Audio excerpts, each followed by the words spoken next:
Nuzvid court వారు కస్టడీకి ఇచ్చిన నేపథ్యంలో ఈరోజు ఉదయం వంశీ గారిని కంకిపాడు పోలీస్ స్టేషన్కి హనుమాన్ జంక్షన్లో ఉన్నటువంటి కేసు రీత్యా ఇక్కడికి విచారణ కోసం కస్టోడియల్ విచారణ కోసం కంకిపాడు తీసుకొచ్చారని చెప్పి అందరికీ తెలిసిన విషయమే. అది రాత్రి నుంచి శ్వాస అందక ఇబ్బంది పడుతుంటే హాస్పిటల్ తీసుకొచ్చారని టీవీల్లో చూసి, టీవీలో అన్నింటిలో కూడా వంశీకి అస్వస్థతగా ఉంది, కంకిపాడు హాస్పిటల్కి షిఫ్ట్ చేశారు పోలీస్ స్టేషన్కి అని చెప్పి టీవీలో వస్తుంది. అందరం పరిగెత్తుకుని వచ్చాం.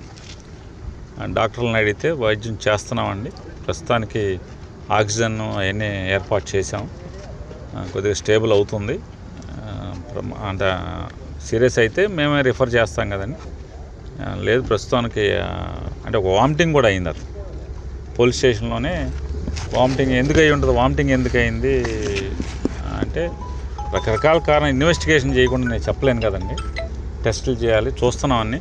ఒకవేళ అంటే రకరకాల కారణాలతో అంటే కడుపులో ఇబ్బంది అయినా లేదా బ్రెయిన్కి ఆక్సిజన్ తక్కువ అందినా వామిటింగ్ వస్తుంది, లంగ్స్లో కంజెషన్ ఉన్నా వస్తుంది, రకరకాల కారణాలు ఉంటాయి. ఏదన్నా నేను పొద్దున్న కల్లా ఇన్వెస్టిగేషన్ చేసి కానీ చెప్పలేము కారణం ఏంటనేది.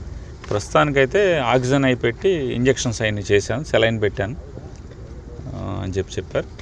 దాని మీద కొంచెం కుదుట పడిందని చెప్పని అంటే పోలీసు వారు కూడా, సార్ ఆయన కస్టడీలో ఉన్నారు కాబట్టి మీరు బయటే ఉండాలి కాబట్టి అంటే సార్ పొద్దునే వద్దామని చెప్పని అందరం, ఆయన శ్రీమతి గారు కూడా ఇప్పుడు వెళ్ళారు, పొద్దున్నే మళ్ళీ వచ్చి ఎలా ఉంటుందనేది చూసుకుంటాకని చెప్పని.